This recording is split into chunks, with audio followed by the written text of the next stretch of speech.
Gravity सोडून थेट स्पेसमध्ये शूट झालेले सिनेमे तुम्हाला माहिती आहेत का?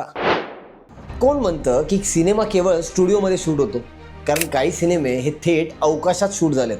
हो, जिथे ग्रॅव्हिटी नाही अशा स्पेसमध्ये. कोणते आहेत ते सिनेमे? तर 2023मध्ये एक सिनेमा आला होता ज्याने पृथ्वीची मर्यादा ओलांडली होती. हा सिनेमा होता रशियन सिनेमा द चॅलेंज. ही पहिली फीचर लेंथ फिल्म होती जिचं शूट 2021मध्ये थेट इंटरनॅशनल स्पेस स्टेशनवर झालं, खऱ्या अवकाशात, जिथे ना सेट होता ना VFX. डायरेक्टर क्लिम शिंपेन्को आणि अभिनेत्री युलिया पेरेसेल्डी यांनी सोयूज रॉकेटने स्पेसमध्ये झेप घेतली आणि 12 दिवस स्पेसमध्ये राहून सिनेमाचं ॲक्च्युअल शूट केलं. हा प्रयोग होता सायन्स आणि सिनेमा याचं अल्टिमेट कॉम्बिनेशन. ओपनिंग आठवड्यातच सिनेमाला $5.5 मिलियन म्हणजे 46,56,56,249 रुपये कमवले होते.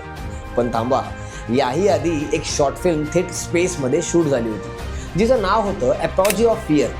ही एक कॉमेडी शॉर्ट फिल्म होती. याचे डायरेक्टर रिचर्ड गॅरिऑट, जे स्वतः एक स्पेस टुरिस्ट होते. या 8 मिनिटाच्या फिल्म्समध्ये आपल्याला नासा ॲस्ट्रोनॉट्स आणि रशियन कॉस्मोनॉट्सही दिसतात. हे सगळं इंटरनॅशनल स्पेस स्टेशनवरच शूट झालं होतं.